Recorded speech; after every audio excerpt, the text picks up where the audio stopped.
I'm Jordy with AT&T Spring. I'm going to show you how to buy a cell phone without purchasing a plan. Anywhere you go to that sells cell phones, you're able to buy the phone. It's what's called a no-commitment purchase. You're not committing to any type of agreement. You're not getting yourself into any type of cell phone plan.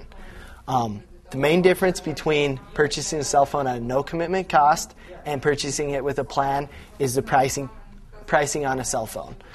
The no-commitment cost is what you'd be looking at buying a cell phone without a commitment, without a plan. Basically just buying new equipment. It's a different cost than buying it with equipment.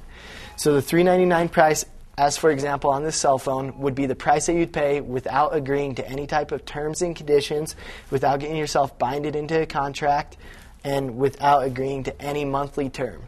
This is basically replacing a phone, purchasing a new phone. The price point's a little bit different. It's what the stores pay for the phones, but you're not binding yourself in for any type of months.